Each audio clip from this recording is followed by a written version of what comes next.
स्वागत है आपका सरोकार में। मैं हूं अमृता राय। सरोकार में आज हम बात करेंगे राष्ट्रपति के चुनाव और उनके अधिकारों की। 1946 में जब कॉन्स्टिट्यूएंट असेंबली ऑफ इंडिया का निर्माण हुआ, तब सबसे बड़ी बहस यही रही कि कैसे चुना जाएगा देश का राष्ट्रपति और क्या होंगे उनके अधिकार। हमने इसके लिए ब्रिटिश राजशाही का मॉडल अपनाया, लेकिन लंबी बहस और बदलते वक्त के साथ राष्ट्रपति की शक्तियों और काम के तरीके भारतीय लोकतंत्र के हिसाब से ढलते चले गए। आज हम कोशिश करेंगे इतिहास के झरोके में झांकने की और नए राष्ट्रपति के सामने जनता की उम्मीदों की, चुनौतियों की।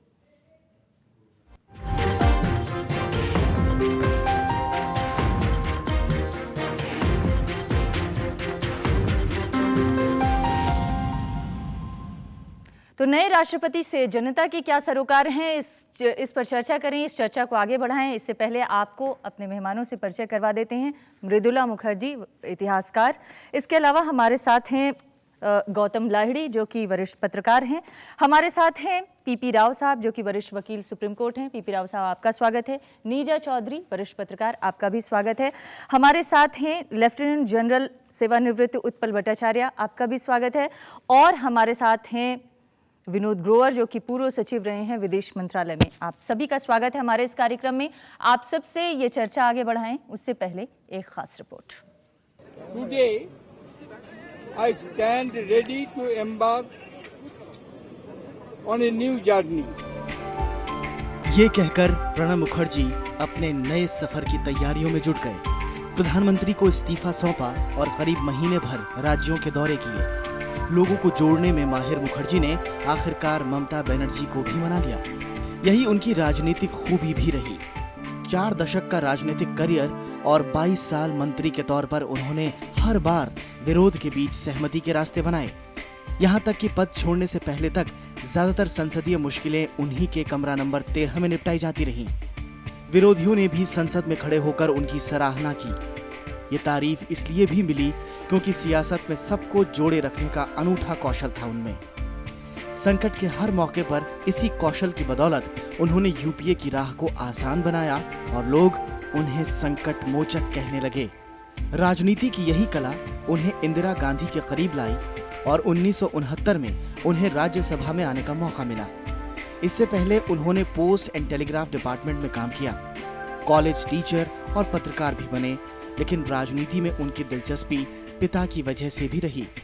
उनके पिता के मुखर्जी आजादी की लड़ाई में 10 साल ब्रिटिश जेल में रहे, कांग्रेस पार्टी के सदस्य रहे और 1952 से 1964 के बीच बंगाल विधान परिषद के सदस्य भी बने। इस छोटी सी विरासत के साथ प्रणब मुखर्जी ने सियासत में कदम रखा। 1973 में इंदिरा गांधी की कैबिनेट में पहली बार औद्योगिक विकास मंत्रालय में डिप्टी मिनिस्टर बने, लेकिन तब से ही उनकी पहचान इंदिरा गांधी के खास और मैन फॉर ऑल सीजन के रूप में बन गई। 1982 से 1984 के दौरान इंदिरा गांधी की कैबिनेट में वित्त मंत्री रहते हुए प्रणब मुखर्जी ने खूब नाम कमाया। 1984 में उन्हें दुनिया के 5 बेहतरीन वित्त मंत्रियों की सूची में जगह मिली। हालांकि बदलते राजनीतिक दौर में 1984 से 1989 के बीच कुछ दिन उन्हें राजनीतिक बियाबान में भी रहना पड़ा। 1986 में उन्होंने राष्ट्रीय समाजवादी कांग्रेस नाम से अपनी एक पार्टी भी बनाई। हालांकि 3 साल बाद ही इसका कांग्रेस पार्टी में विलय हो गया। 1991 में पीवी नरसिम्हा राव के प्रधानमंत्री बनने के बाद एक बार फिर प्रणब मुखर्जी का उदय हुआ और वो पहले योजना आयोग के उपाध्यक्ष और फिर उनकी ही कैबिनेट में पहली बार विदेश मंत्री भी बने। 1997 का साल उनके लिए खास सौगात लाया जब वो देश के सर्वश्रेष्ठ सांसद के रूप में सम्मानित किए गए। इसके बाद भारत की राजनीति में उन्हें आदर से दादा कहा जाने लगा। 2007 में उनको पद्म विभूषण का सम्मान मिला। अंतर्राष्ट्रीय मुद्रा कोष से लेकर अफ्रीकी विकास बैंक के बोर्ड ऑफ गवर्नेंस में रहे प्रणब मुखर्जी कांग्रेस कार्य समिति से लेकर सभी बड़े पदों पर रहे। भारत अमेरिका परमाणु करार में उनकी खास भूमिका रही। संसदीय मामलों के गजब के जानकार प्रणब मुखर्जी चाहे रक्षा मंत्री रहे हों या फिर वित्त मंत्री, हमेशा प्रशासन पर उन्होंने अपनी छाप छोड़ी। यूपीए सरकार के 8 साल के कार्यकाल के दौरान उन्होंने 85 मंत्री समूहों की अध्यक्षता की और तमाम जटिल सवालों को हल किया। प्रणब मुखर्जी अब देश के राष्ट्रपति बनने जा रहे हैं। 5 फुट 2 इंच के उनके छोटे कद के बारे में कभी उन्होंने ही कहा था, कि मैं उस ऊंचाई पर खुश हूं जहां नियति ने मुझे पहुंचा दिया। तो राष्ट्रपति के रूप में क्या होंगी प्रणब मुखर्जी की भूमिकाएं, इस पर बातचीत करते हैं। मृदुला मुखर्जी, राष्ट्रपति देश का संवैधानिक हेड होता है, जिसका काम होता है प्रिजर्व करना, संविधान को प्रोटेक्ट करना और डिफेंड करना। संविधान में जनता का विश्वास जगाने के लिए प्रणब मुखर्जी की भूमिका क्या होगी? मेरे ख्याल में आपने बिल्कुल ठीक कहा कि इस वक्त, इस मौके पे जिस तरह के कई संकट और कई सारी दुविधाएं और एक जैसे विश्वास की कमी है सिस्टम में, जी, लोगों के अंदर, जनता के अंदर, पॉलिटिकल सिस्टम में, पूरे हमारा जो ढांचा है उसमें एक हम देखते हैं कि एक विश्वास की कमी है। तो मुझे लगता है कि इस मौके पर ऐसे शख्स का प्रेसिडेंट के पद को संभालना, जिनका इस तरीके का एक्सपीरियंस रहा है, उनकी कैपेसिटी है, बहुत पढ़े लिखे हैं, और ख़ासकर भारत का जो आधुनिक इतिहास है स्वतंत्रता संग्राम का और स्वतंत्र भारत का जो पूरा इतिहास है, उसको वो बहुत अच्छी तरह जानते हैं, बल्कि जी चुके हैं उसको। सिर्फ जी ही चुके नहीं है, जी तो बहुत लोग चुके हैं जी। पर आज मुझे लगता है कि हमारे पूरे राजनीतिक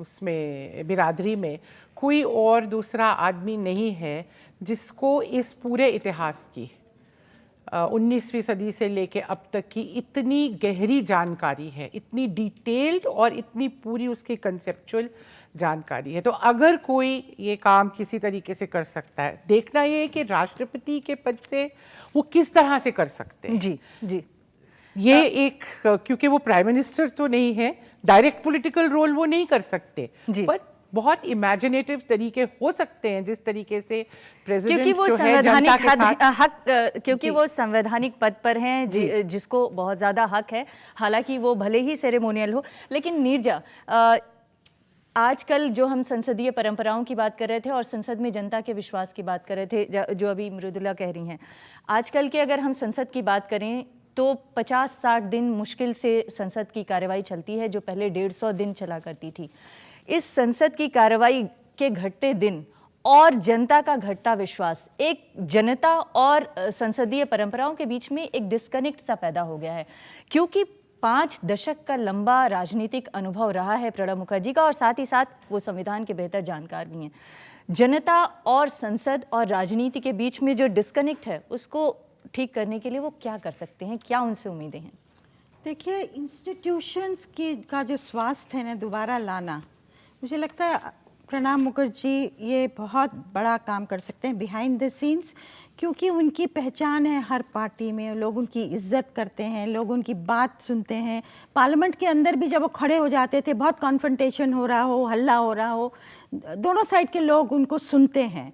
तो अभी पार्लियामेंट का वो एक अंग होने जा रहे हैं, राष्ट्रपति होने के नाते, हेड ऑफ स्टेट तो हैं ही, कमांडर इन चीफ सर्विसेज के होने वाले जा रहे हैं, विजिटर होंगे सेंट्रल यूनिवर्सिटीज़ के। सो एजुकेशन का जो ढांचा है उस पर उनकी निगरानी हो सकती है। सेंटर स्टेट रिलेशन जो बहुत ही कंटेंशियस हो गए हैं, किस तरह से ज़्यादा हारमोनियस हो। लेकिन उनका रोल, जैसे मृदुला कह रही है, बिहाइंड द सीन्स, एक काउंसलर, गाइड, फिलोसोफर, और क्योंकि उनकी बात सुनी जाएगी, मुझे लगता है उनका रोल काफ़ी अहम हो सकता है।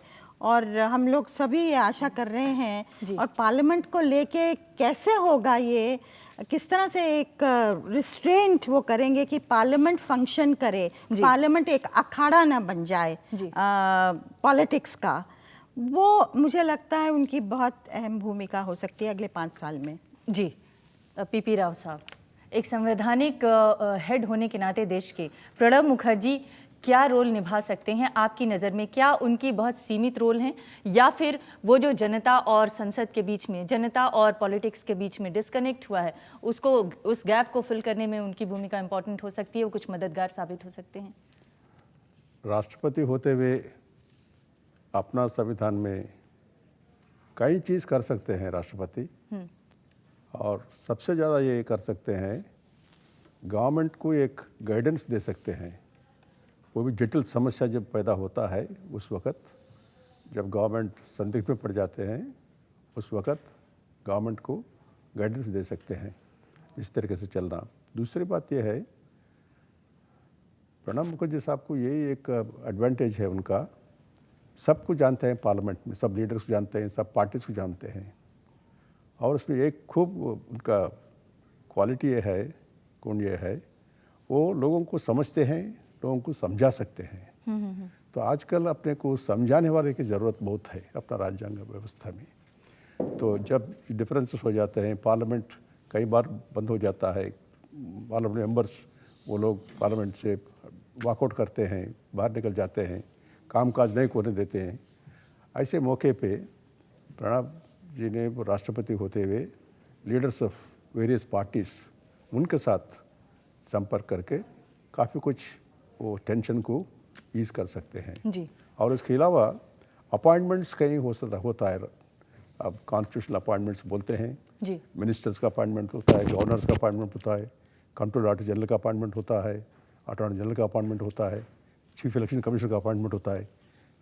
ऐसे मौके पे अगर कोई ऐसे व्यक्ति का नाम आए जो वो पदवी के लिए काबिल नहीं है, राष्ट्रपति ऐसे अपॉइंटमेंट को रोक सकते हैं जी। अपने तरीके से उसमें कन्फ्रंटेशन का छोड़ के अपने को गवर्नमेंट समझा के ऐसा वैसा नहीं होना चाहिए, आप काबिल आदमी को ले आइए जी। तो ऐसा उत्पल कई तरीका भट्टाचार्य, कर सकते हैं। जो एक सवाल है संविधान में लोगों का विश्वास बढ़ाने का, संसद में लोगों का विश्वास बढ़ाने का, क्योंकि यहाँ पर वी द पीपुल का कॉन्सेप्ट है, पीपुल सबसे ज़्यादा सर्वे सर्वा है, तो जनता की जो सर्वोच्चता है और संविधान के जो संवैधानिक अधिकार हैं उनके बीच में जो डिस्कनेक्ट है उसको फिल करने के लिए क्या किया जा सकता है प्रणब मुखर्जी की तरफ से, क्योंकि आप उनको बहुत लंबे समय से जानते रहे हैं, तो वो असल में निजी तौर पर क्या उसमें योगदान कर सकते हैं आपकी नज़र में?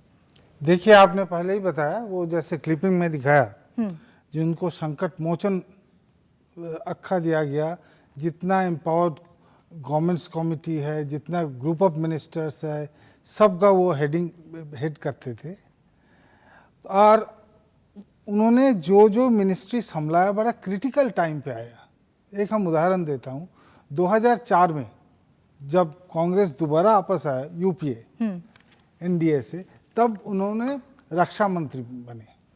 हम वही रक्षा मंत्री में उसका पहले कारगिल वॉर हुआ, सब कुछ हुआ, लेकिन उसमें जो भी थोड़ा बहुत परचेज इधर उधर जितना सब कार्रवाई हुआ, जो challenging situations and the critical situations, सब उनका टाइम पे दोबारा वो पोल खोल के देखने आए, उनको इतना अच्छा उसका डीलिंग्स आप जो कह रहे हैं कि क्रिटिकल सिचुएशंस को सॉल्व करने में वो माहिर हैं, इस समय देश के सामने, लोकतंत्र के सामने एक क्रिटिकल सिचुएशन है और उस क्रिटिकल सिचुएशन में संसद के प्रति जनता का विश्वास घटता जा रहा है, इसीलिए आप देख रहे हैं अन्ना जैसे मूवमेंट को ज़्यादा जगह मिल पा रही है।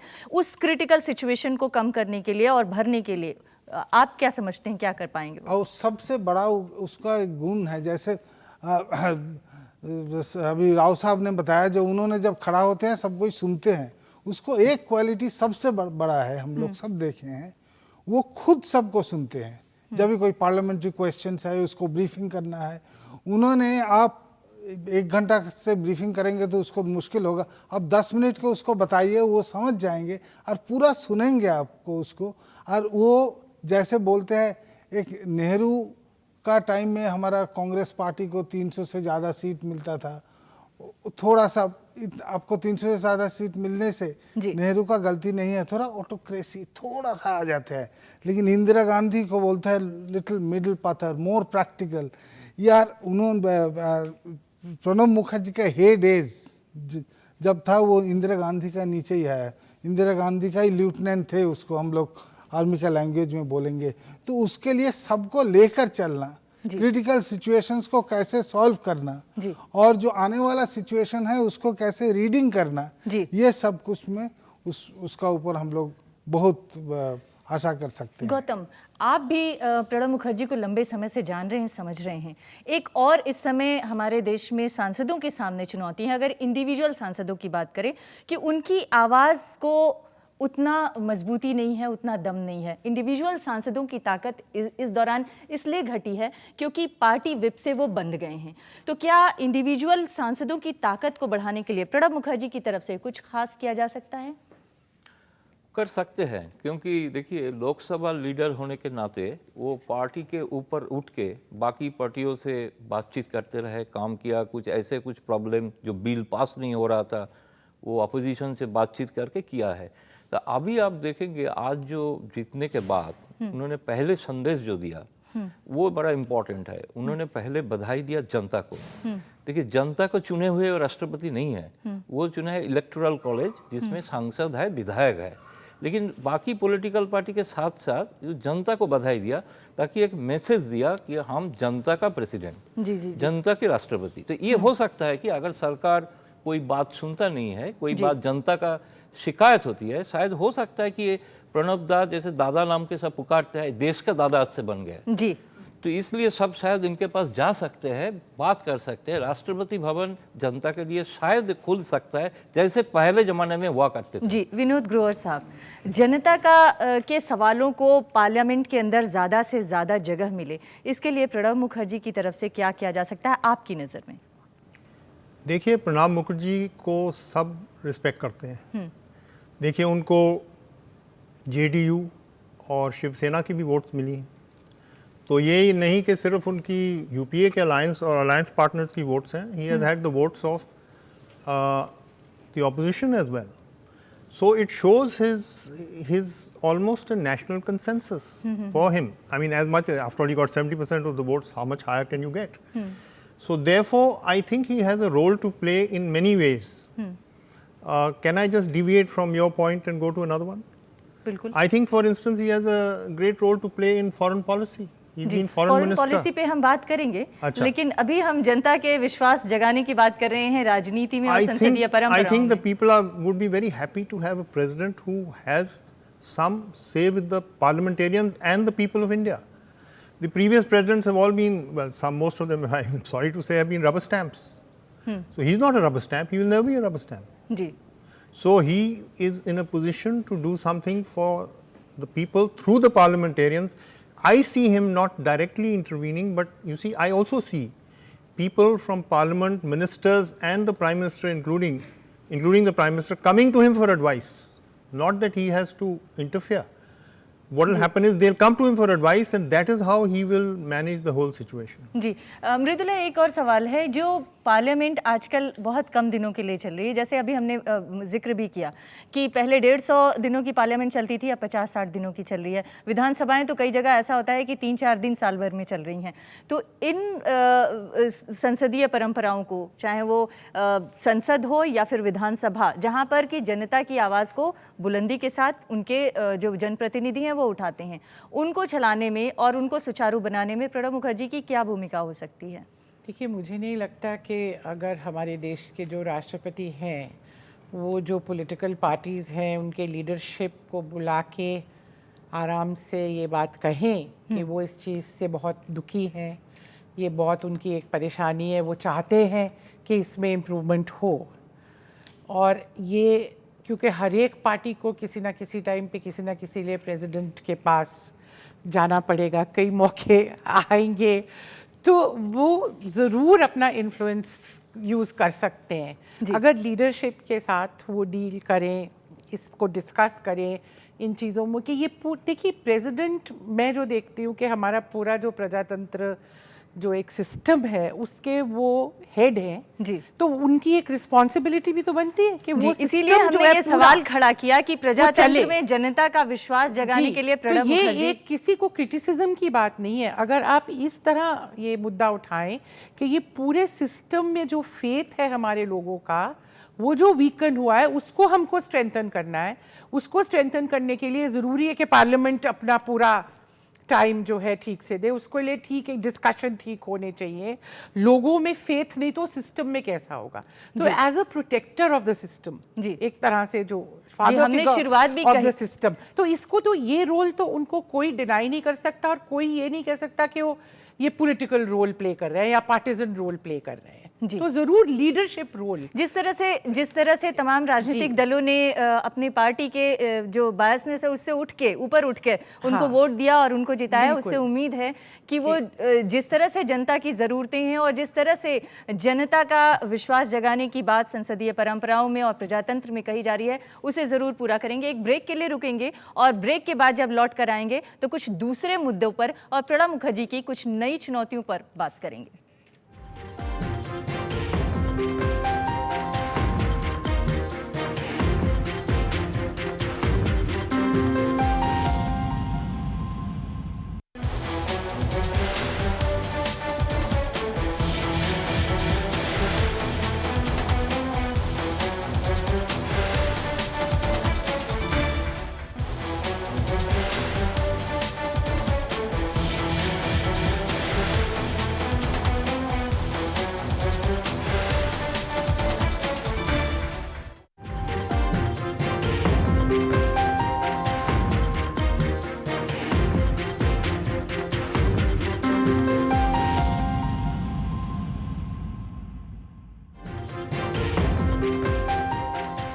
आज हम बात कर रहे हैं नए राष्ट्रपति के सामने नई चुनौतियों की और आइए देखते हैं कि दरअसल हमारे संविधान के मुताबिक राष्ट्रपति को कार्यपालिका की किस तरह की शक्तियां हासिल हैं। कार्यपालिका संबंधी शक्तियों में संघ की कार्यपालिका शक्ति राष्ट्रपति में निहित है। अनुच्छेद 53 के तहत प्रधानमंत्री की नियुक्ति, मंत्रिपरिषद का गठन अनुच्छेद 75 के तहत, खंडित जनादेश आने पर स्वविवेक के इस्तेमाल का अधिकार भी है, प्रधानमंत्री की नियुक्ति का अधिकार है। अटॉर्नी जनरल, नियंत्रक और महालेखा परीक्षक जिसे कैग भी कहते हैं, और सुप्रीम कोर्ट और हाई कोर्ट के न्यायाधीशों की नियुक्ति, राज्यपाल, उच्च न्यायालय के न्यायाधीश की नियुक्ति, ये सब उनके अधिकार हैं। अंतर्राज्यीय परिषद, संघ लोक सेवा आयोग, केंद्रीय निर्वाचन आयोग जैसे पदों पर लोगों की नियुक्ति, संघ शासित क्षेत्रों का प्रत्यक्ष उत्तरदायित्व। और अगर हम सैनिक शक्तियों की बात करें तो राष्ट्रपति थल, जल और वायु तीनों सेनाओं का प्रधान सेनापति होता है और रक्षा बलों के प्रमुख की नियुक्ति भी प्रधानमंत्री के राष्ट्रपति के जरिए होती है।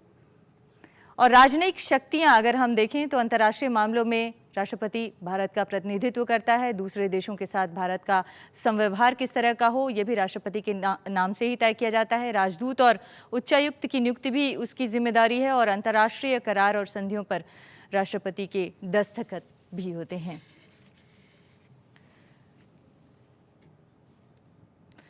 तो सेना का सुप्रीम कमांडर होता है राष्ट्रपति। उत्पल साहब, आप तो आर्मी में रह चुके हैं और डिफेंस मिनिस्टर रहते हुए उनके साथ आप काम कर चुके हैं। आजकल सेना में पारदर्शिता को लेकर सबसे ज़्यादा सवाल उठाए जा रहे हैं। राष्ट्रपति के रूप में प्रणब मुखर्जी इस पारदर्शिता को लाने में और सेना की जो सवाल हैं उसे हल करने में कितना मददगार साबित हो सकते हैं? देखिए, हम सीधा ये बताता हूँ। आई think he is a second president who has been our defense minister. R. Venkataraman was also a defense minister. Of course, he was vice president and then a president. Anybody who has to brief him, anybody who has to go to him, he has to be thoroughly prepared because he is always prepared. He is always prepared, that home task or whatever you call it, he will always be up to it.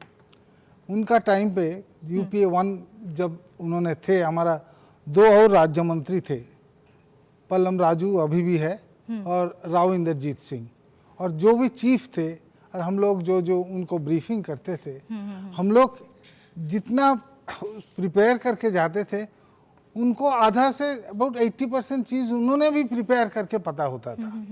तो पारदर्शी में, सिर्फ पारदर्शी में बहुत अच्छा होना है यही नहीं है, वो आपको 10 मिनट में वो आप सोच वो he will find out what is your actual capability जी।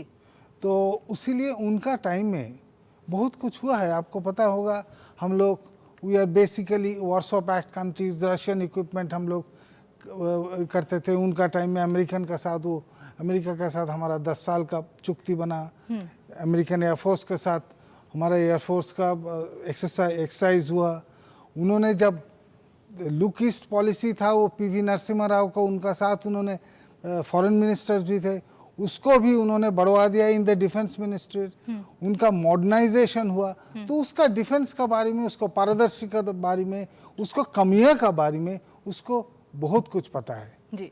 तो उसका वो सुप्रीम कमांडर भी नहीं रहेंगे, he will be able to contribute in a very substantial matter ji. to all the three forces, ji. Army, Navy, Air Neerja, Force. पिछले 25 सालों में सेना में हथियारों की खरीद का मामला भी बहुत ही ज़्यादा बहस का मुद्दा रहा है।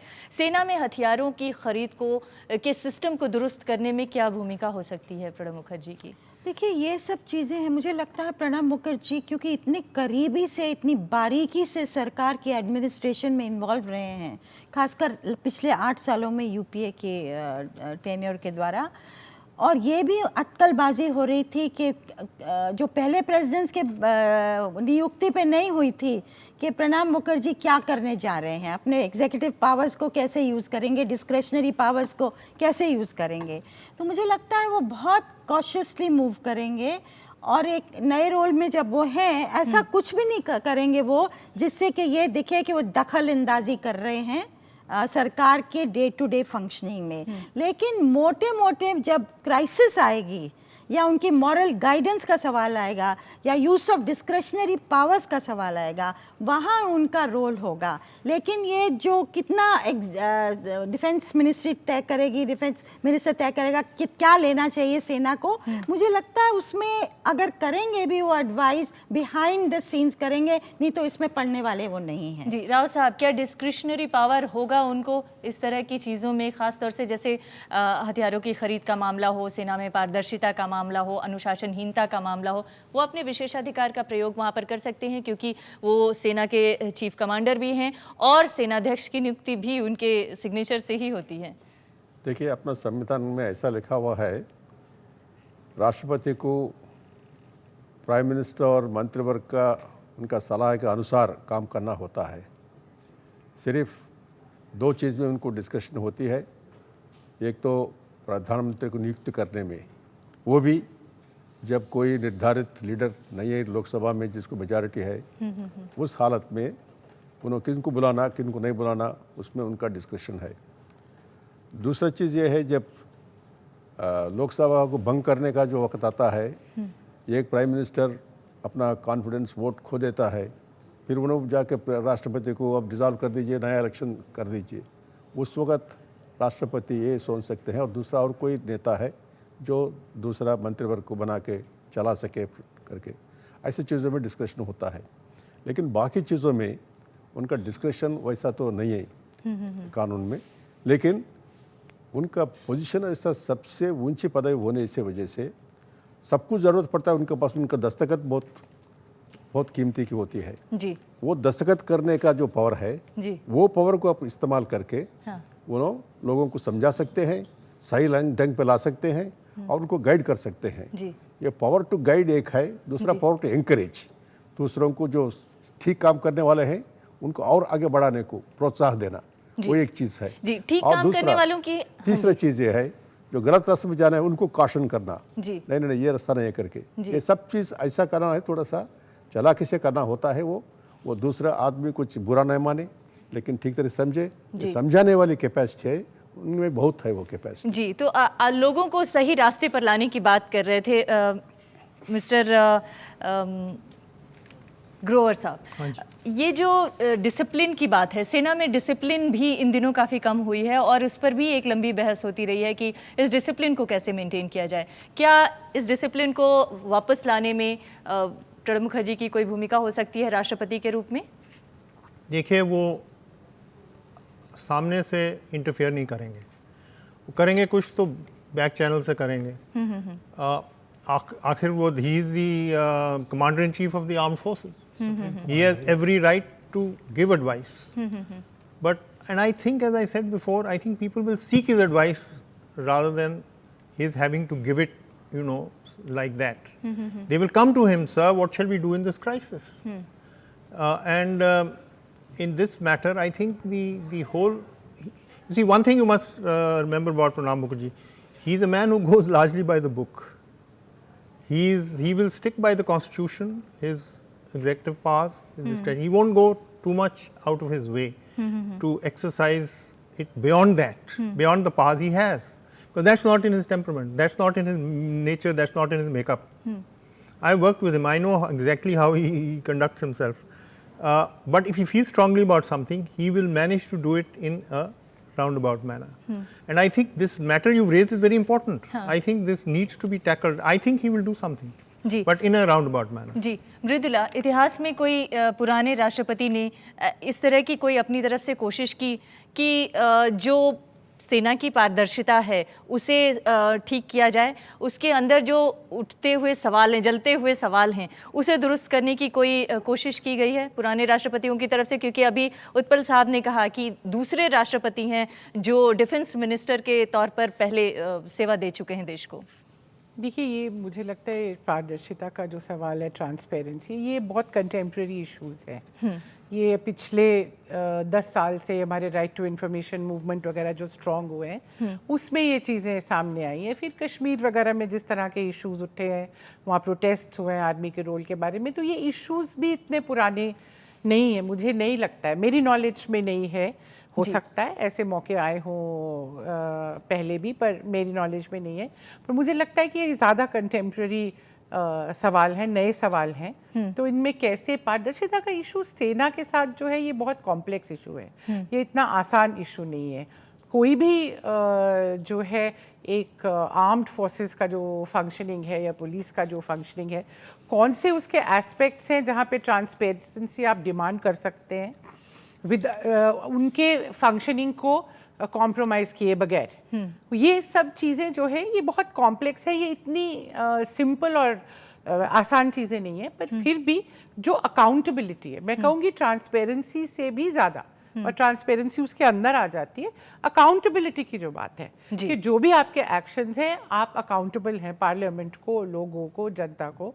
तो कोई ऐसी चीज़ें जहाँ सेना की अपनी छवि भी खराब होती है जी, कुछ चाहे वो ठीक हो एलिगेशंस, चाहे वो गलत हो, तो जहाँ सेना की अपनी छवि खराब होती है और पूरे देश का जो ढांचा है, सेंटर स्टेट रिलेशंस में गड़बड़ होती है, सबवर्सिव मूवमेंट्स जो है वो पनपती हैं, तो प्रेसिडेंट का ज़रूर वहाँ पे एक रोल है। जैसे मैंने कहा, एक नीरजा जी ने भी कहा, मोटे तौर पे एक गाइडेंस के तौर के, देखिए हमें इन चीजों में मोटे तौर पे गाइडेंस के तो वो दे ही सकते हैं। साथ ही अभी जैसे पीपी राव साहब ने कहा, उनके पास जो हस्ताक्षर करने की पावर है वो बहुत बड़ी पावर है और उसके जरिए भी वो बदलाव ला सकते हैं। एक ब्रेक के लिए रुकेंगे, जल्द हाजिर होंगे और इसके बाद हम बात करेंगे कि दुनिया में भारत की स्थिति को कैसे वो मजबूती से आगे बढ़ा सकते हैं। चर्चा जारी रहेगी, बने रहिएगा हमारे साथ।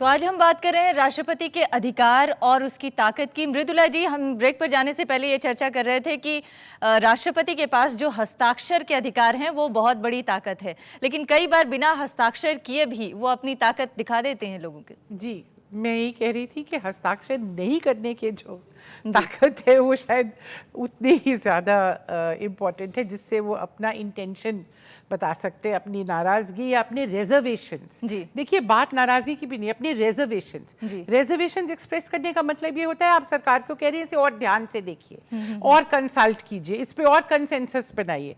जो बहुत फेमस किस्सा है राजेंद्र प्रसाद जी और जवाहरलाल नेहरू के बीच हिंदू कोड बिल को लेके, तो उसमें जवाहरलाल नेहरू ने कभी ये नहीं कहा कि राजेंद्र प्रसाद अपने पावर्स एक्सीड कर रहे हैं। राजेंद्र प्रसाद अपना ओपिनियन उस पे दिया, उनका क्रिटिसिज्म ये होता था कि कंजर्वेटिव है। ये क्रिटिसिज्म मैंने तो कम से कम नहीं देखा कि वो अपने पावर्स एक्सीड कर रहे थे, और सरकार ने उनको फिर अलग ढांचे में लाए, अलग अलग उसके बिल्स बना के 4 बिल बने, उनको फिर से अलग से पास करवाया। तो ये बहुत इम्पोर्टेंट इशू था, जो भी उसके कारण रहे हो। और मुझे लगता है कि प्रेसिडेंट ने अपना जो हक जमाया उनको करने का, वो लेजिटिमेट था हमारे सिस्टम के अंदर। जी, लेकिन एक उदाहरण ज्ञानी जैल सिंह का भी है। गौतम लाहिड़ी आपको शामिल करना चाहेंगे। वो पोस्ट ऑफिस बिल वाला मामला जो 5 साल तक लटका रह गया और आखिरकार पास नहीं हुआ। आखिरकार पास नहीं हुआ। नहीं, और एक बिल था जिसमें राजीव गांधी द्वारा वो बिल लाया भी नहीं था, वो डिफेमेशन का एक बिल था। हाँ। उसको लेके भी एक विवाद बन गया था। मैं पहली बार एक बात बोलना चाहता हूँ, जैसे रक्षा मंत्रालय की बात कर रहे थे, जब प्रणब जी रक्षा मंत्रालय से विदेश मंत्रालय गए तो एक रेयर प्रोटोकॉल तोड़ने का बात दिखा गया कि तीनों सर्विस चीफ साउथ ब्लॉक से, डिफेंस मिनिस्ट्री से पैदल चल के प्रणब जी के ऑफिस में आए। तो ये वो काम करते हैं, पर्सनल रिलेशन उनका बन जाता है जहाँ जहाँ वो काम करते हैं। और दूसरी चीज़, वो जो प्रोक्योरमेंट का बात हो रहा था, प्रणब मुखर्जी आने के बाद इस सर को पता है ज़्यादा कि डिफेंस प्रोक्योरमेंट पॉलिसी जिसमें एक 30% ऑफसेट क्लॉज, ये शायद पहली बार प्रणब मुखर्जी देश में लाए हैं। इसके बाद जो भी आप बाहर से खरीदेंगे, क्योंकि आपको यहाँ 30% पैदा यहाँ पे तैयार करना पड़ेगा, यहाँ पे प्रोडक्शन करना पड़ेगा। ये क्लॉज पहले नहीं था। थोड़ा बाद में और भी कुछ चेंजेस हुआ है, लेकिन 50% ना 50%। हाँ, अच्छा, तो मैं 30% तो 50 है। अच्छा। जी, तो डिफेंस प्रोक्योरमेंट तो 50% तो करवाने में वो थे कामयाब बाकी ये राष्ट्रपति के जो क्षमता के बाद ना, यही बात है। प्रणब जी ऐसे नहीं करेंगे कि आपने कुछ सोच लिया और उसके बाद वो राय देंगे कि सरकार को कहेंगे, ऐसे नहीं है। वो सलाह परामर्श करके ही सबसे जो लोग जानकारी है, जिसके पास जानकारी है, जो जानते हैं उस चीज़ को, उसके साथ बातचीत करके ही वो सरकार के साथ बातचीत करेंगे, कोई सुझाव देंगे। जी, ये कॉन्फ्रंटेशन नहीं होगा, सुझाव देगा जो हाल में सबके लिए अच्छा हो सकता है। जी, विनोद ग्रोवर साहब, भारत जो है इस वक्त दुनिया की तीसरी चौथी महाशक्तियों में गिना जाता है और अंतर्राष्ट्रीय स्तर पर प्रणब मुखर्जी कैसे दुनिया को इंगेज कर सकते हैं भारत के मामलों में और ख़ास तौर से विदेश के मामलों में? देखिए, he can play a very important role. एक तो he has been foreign minister, he has a very good grasp of foreign policy. Secondly, the president travels to many countries outside where he is expected to discuss India's bilateral relations with that particular country. Now there he can, you see, he has such high respect amongst the international community. Don't forget, he's attended G20 meetings, he's been in all kinds of meetings all over the world. So he has respect of all the world leaders already. It's not that he has to command it, or he's a president who's just been elected from India and has not been outside. So he can really, whatever he says will be taken with much more weight than other presidents, if I may say so. And he can play a role in that. If he feels, or if the government tells him or the prime minister tells him, look, we would like it to steer this particular country in this direction, he'll definitely do that. जी, He'll be in a position to do that. जी, मृदुला मुखर्जी, 1947 में जब भारत आज़ाद हुआ उसके बाद से दुनिया के 125 मुल्क आज़ाद हुए, लेकिन भारत को एक महाशक्ति के रूप में दुनिया के स्तर पर प्रस्तुत करने में और दुनिया को कन्विंस करने में कि भारत एक सुपर पावर बनने की क्षमता रखता है, प्रणब मुखर्जी का आपकी नज़र में क्या रोल हो सकता है? और ख़ास तौर से भारत की ये जो छवि एक दुनिया में है कि वहाँ पर सबसे ज़्यादा गरीब हैं, उस छवि को मिटाने में या उसको ठीक करने में क्या भूमिका हो सकती है? देखिए, छवि तो तभी मिटेगी जब गरीबी मिटेगी। छवि को ऐसे नहीं आप मिटा सकते प्रोपेगेंडा के थ्रू। प्रणब मुखर्जी वो जाके बताने से तो नहीं हो जाएगा कि हमारे यहाँ गरीबी नहीं है। और अच्छा हुआ आपने सवाल उठाया, क्योंकि मैं चाहती हूँ कि ये जो सारा मतलब मैं चाहती हूँ कि मैं ये एक्सप्रेस करूँ कि ये जो सुपर पावर वाला कॉन्सेप्ट है, मुझे लगता है ये बहुत ओवरस्टेटेड है और अभी हमारी कोई ऐसी क्षमता नहीं है। और मुझे ये लगता भी नहीं है कि हमारे देश में ये एम्बिशन रही है। जवाहरलाल नेहरू जिन्होंने हमारी फॉरेन पॉलिसी बनाई, वो कभी ये बात नहीं करते कि हमको सुपर पावर बनना है। उनका भारत की आवाज़ होनी चाहिए दुनिया में, वो सैनिटी की आवाज़ होनी चाहिए, पीस की आवाज़ होनी चाहिए, पावरफुल आवाज़ होनी चाहिए। हम बहुत पुराने सिविलाइजेशन है। He used to say we are a young country but an old civilization and our voice must be heard. But voice heard doesn't mean कि हम सुपर पावर बनना चाहते हैं। हम एक बहुत जिम्मेदार देश जिसकी आवाज़ सुनी जाए, पर ये सुपर पावर वाली बात मुझे कोई खास जमती नहीं है। तो जो राष्ट्रीय हमारा हित है, मैं ये कहूँगी कि हमारे जो राष्ट्रीय हित है, जो कि एक पार्टिजन पॉलिसी किसी पॉलिटिकल पार्टी की के ऊपर है, जो फॉरेन पॉलिसी इंटरेस्ट है हमारे, सर्टेनली प्रेसिडेंट जो है वो उनको बढ़ावा दे सकता है अपने एक्शंस के थ्रू, अपने जिस तरीके से वो प्रेजेंट करेंगे, जिस तरीके से वो बात करेंगे। और मुझे लगता नहीं है कि प्रणब मुखर्जी खुद जो है वो इस आइडियोलॉजी में विश्वास करते हैं। ये सुपर जी, हालांकि उनको वैसे भी परंपरावादी माना जाता है। उत्पल, जैसा कि अभी मृदुला कह रही हैं कि भारत की आवाज़ को मजबूती से और पूरी ताकत से रखना और पूरी ईमानदारी के साथ रखना, देश की जनता की आवाज़ के रूप में उसको प्रस्तुत करना, इसमें प्रणब मुखर्जी की काबिलियत पे कोई शक नहीं है, क्योंकि वो उनका एक लंबा राजनीतिक सफ़र रहा है। वो देश को बहुत बेहतर तरीके से समझते जानते रहे हैं, अलग अलग महकमों में वो रह चुके हैं, इसलिए उनको रक्षा मंत्रालय, विदेश मंत्रालय, वित्त मंत्रालय सभी का अनुभव है। आपकी नज़र में उनके लिए कितना आसान होगा कि देश की ताकत को अंतर्राष्ट्रीय मंच पे बहुत मजबूती से रख सकें? और जबकि ग्लोबलाइजेशन का दौर बढ़ रहा है, तो उस ग्लोबलाइज्ड सिचुएशन में भारत को मजबूत स्थिति में लाने में उनकी क्या भूमिका होगी? देखिए, he had 2 stints as a foreign minister. He was foreign minister under P.V. Narasimha Rao ministry. He was foreign minister from 2006 onwards till the end of the last election, that is till 2008. तो उनको जैसे बताया speaker से Mrs Mukherjee ने बताया, ग्रोवर जी ने भी बताया, तो he had been not only throughout the world, he had a global vision. वो सब ज़्यादा बड़े बड़े सब लीडर को साथ उसको संपर्क है। But the point is to become a powerful nations and a powerful country, you have to show the result on the ground. The statistics must show it. And that's not the aim actually also. Lekin he's, for all the confrontationists, his middle path attitude, where it can really help, he is what, he has become president today, but still he is little left to the center, don't forget that.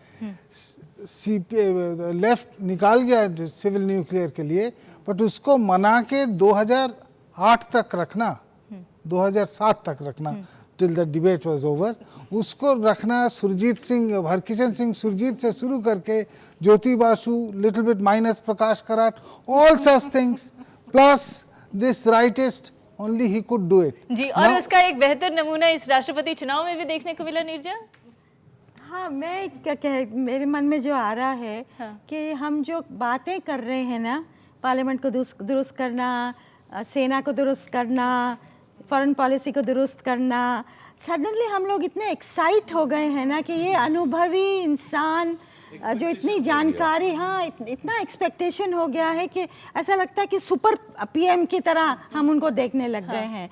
उनकी बहुत limitations होने जा रही हैं, वो संवैधानिक head होने जा रहे हैं, एक हद तक ही वो चीज़ें कर पाएंगे, लेकिन वो उसमें एक आशा तो हो सकती है कि वो क्या इसमें कर पाएंगे। लेकिन मुझे लगता है कि ज़रा अपने को थोड़ा थाम लेना चाहिए और ज़मीन पे रह के सोचना चाहिए, इतना नहीं दौड़ जाना चाहिए कि सब कुछ ही एक जादू की छड़ी चला के हो जाएगा। जी, जादू की छड़ी से तो कुछ भी नहीं होगा, लेकिन यहाँ पर जो पब्लिक मौजूद है उसकी एक्सपेक्टेशंस किस तरह की है अपने नए राष्ट्रपति से, इस पर भी बातचीत करेंगे। एक ब्रेक के लिए रुकते हैं।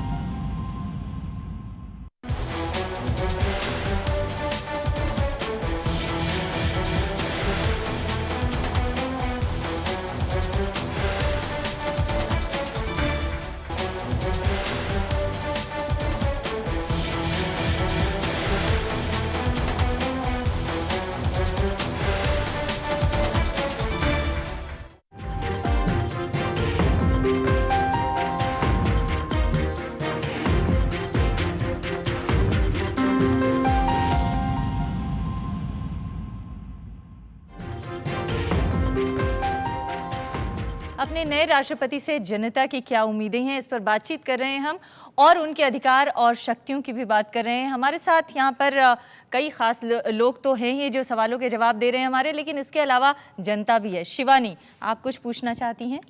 हाँ जी, जैसा कि हम सुनते आए हैं कि हमारे प्रेसिडेंट एक रबर स्टैम्प की तरह है हमारे काउंसिल ऑफ मिनिस्टर्स के डिसीजन पर, तो क्या हमारे जो नए प्रेसिडेंट हैं वो रबर स्टैम्प पे ही रिस्ट्रिक्ट रहेंगे या फिर अपनी एक अलग पर्सनालिटी बना पाएंगे? क्या हम उनमें एक हमारे डॉक्टर एस राधाकृष्णन, क्या हम उनमें वो देख सकते हैं? ग्रोवर साहब, I don't think he will be a rubber stamp, but he is a dyed-in-the-wool congressman. So he will never show that there is a great difference with the present government. I mean, if you have another government, it will, another matter. But what he will do is that he will, as I said, from the back channels, say that I am not happy with this and I will not rubber stamp it. That is his way of functioning. He never goes for direct confrontation. But you've seen how he's managed parliament, etc. So he's able to get things done through his own personal relations with people. Ji And that's what he'll use for this kind ji of. Gautam, एक छोटा सा सवाल आपसे जरूर पूछना चाहूंगी। पिछले 13 राष्ट्रपति में किसके सबसे ज्यादा करीब उनकी छवि देखते हैं आप? अभी तो जैसे वो दिन भर आप राज्यसभा टीवी में जैसे सारे देश का जो महल आपने दिखाया, मुझे तो लग रहा था कि शायद प्रधानमंत्री चुनाव हो रहा है। जी जी जी। कभी मैं तो खुद अपना पत्रकार के जीवन में 5-6 राष्ट्रपति चुनाव देखे हैं, कभी ऐसे माहौल तो देखा नहीं। ये पहली बार देख रहा हूँ। जी, तो जनता में जो खुशी है उसको जनता के साथ ही शेयर करते हैं। खगेंद्र, आप कुछ पूछना चाहते हैं? मैम, मेरा सवाल था कि हमारे जो प्रेसिडेंट हैं वो कई मामलों में विचुअल डिसीजन नहीं ले पाते, मतलब उन्हें आज़ादी होती है कि लेने की, पर वो ले क्यों नहीं पाते? और क्या प्रणब दा सक्षम है हमारे डिसीजन लेने में? पीपी राव साहब, देखिए, डिसीजन लेने में जैसा जो मैंने बताया था, 2 मौके पे तो उनका डिस्कशन होता है, प्रधानमंत्री की नियुक्ति के बारे में और पार्लियामेंट को भंग करने के बारे में। बाकी चीज़ों में डिसीजन मेकिंग तो काउंसिल मिनिस्टर का बर्तवर का है, लेकिन उसको वो डिसीजन को इन्फ्लुएंस कर सकते हैं, कैसा करना करके वो समझा के इन्फ्लुएंस कर सकते। दूसरा, प्रेसिडेंट के पास बहुत अच्छा पावर है, कोई भी चीज़ मालूम करना चाहते हैं, कोई समस्या उत्पन्न होता है या किसानों का समस्या हो, कोई भी हो, उसके बारे में वो कंसर्न मिनिस्टर को बुला सकते हैं और उसमें क्या हो रहा है मेरे को रिपोर्ट दे दीजिए, क्या क्या हो रहा है करके। उस रूप से वहाँ से इन्फॉर्मेशन भी ले सकते हैं, उनको एक दिशा भी दिखा सकते हैं कैसे जाना है। ये तो एक लाइट हाउस की तरह काम कर सकते हैं प्रेसिडेंट, अपना राष्ट्रपति। जी अवधेश, मैं नीरजा मैम से पूछना चाहूँगा कि हमारे देश का राष्ट्रपति सीधे जनता द्वारा नहीं चुना जाता है और ना ही वह जनता के प्रति सीधे उत्तरदायी होता है।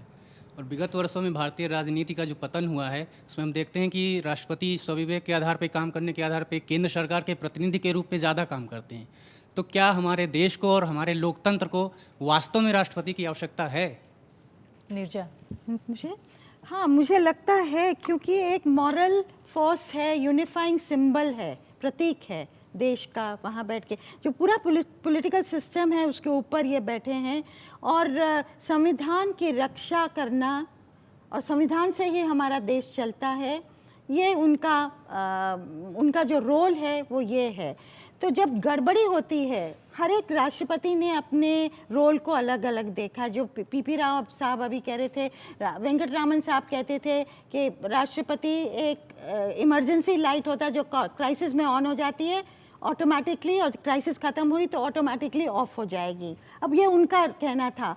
के.आर. नारायणन साहब अपने को वर्किंग प्रेसिडेंट मानते थे, अब्दुल कलाम अपने को पीपल्स प्रेसिडेंट मानते थे, फखरुद्दीन अली अहमद के बारे में वो आज कोई कह रहा था, कार्टून निकला था, कैसे उन्होंने इमरजेंसी पे बाथ टब में बैठ के साइन किया, मतलब जोक था उनके बारे में। जैल सिंह ने प्रधानमंत्री को डिसमिस करने का सोचा। मुझे लगता है कि प्रणब मुखर्जी एक बहुत ही करेक्ट प्रेसिडेंट होने वाले हैं, जो कॉन्स्टिट्यूशन से जाएंगे। और जैसा कभी कह रहे थे, उनके दिमाग में खास एक मेमोरी चिप दी है भगवान ने जी, चीजों को याद रखना, दिन और तारीख बड़े अच्छे से याद रहते हैं। जी विशेष, आप कुछ? मेरा सवाल पीपी राव सर से। Sir, Pranab Mukherjee who has been an eminent parliamentarian, तो जो जनता के साथ परस्पर मेल में रहे हैं, अब एक ऐसा रोल जो कन्विंसिंग और गाइडिंग और रादर मॉनिटरिंग ज़्यादा होगा, उस सबको संभालते हुए वो जनता से किस तरह से परस्पर मेल बनाए रखेंगे, इस पर आप थोड़ा सा बताएं। अच्छा, देखिए, राष्ट्रपति होने के नाते उनको जनता क्या सोच रही, जनता का सोच विचार क्या है करके उसका ख्याल रखना होता है डे टू डे बेसिस के ऊपर। तो उस ख्याल को ध्यान में रखते हुए वो सरकार को एक दिशा दिखा सकते हैं, उन्होंने मार्गदर्शी बन सकते हैं। तो ये तो बहुत अच्छा कर सकते हैं इसलिए मैं समझता हूँ ये देश का सौभाग्य है आज के दिन को इतना काबिल राष्ट्रपति बन गया, देश के लिए बहुत अच्छा है। जी Puneet. My question to the panel is that now that Mr. Pranab Mukherjee is the head of the country, so what role can we expect him to play in India-Pakistan ties, which was not much played by Mrs. Pratibha Patil? जी उत्पल जी, आपको जवाब देना चाहेंगे? देखिए, इधर दोबारा हम वही बात कहेंगे जे the point is his role will not be interfering, he will not do anything which a president is not supposed to be doing in our constitutions, as per our constitutions, but he will get the feelers. He can call, as Rao Sahab has told, he can call any ministers, he can call these things, he will get the feedback from the people. We know between Pakistan and us it is state to state problem, people to people probably it is much better. जी बहुत संक्षेप में रोहित भी एक हम सवाल करना चाहते हैं। रोहित बहुत संक्षेप में जल्दी से सवाल सर, मैं ग्रोवर सर से पूछना चाहूँगा कि जब वो फाइनेंस मिनिस्टर थे तो उन्होंने कुछ डायरेक्टिव्स निकाले थे गवर्नमेंट ऑर्गेनाइजेशन के लिए कि austerity measures that travel light करिए और मतलब ट्रैवल मत करिए, कम ट्रैवल करिए, तो अब वो क्या, जब वो प्रेसिडेंट बन गए हैं तो क्या वो करेंगे? जब वो नए प्रेसिडेंट बनने जा रहे हैं तो क्या वो अपने जीवन में और राष्ट्रपति के रूप में ऑस्टेरिटी मेजर्स का पालन करेंगे जो वो वित्त मंत्री के रूप में रहते हुए ऑर्डर लेके आए थे? I think he will. उनका स्वभाव ऐसा है, वो he is by nature cautious.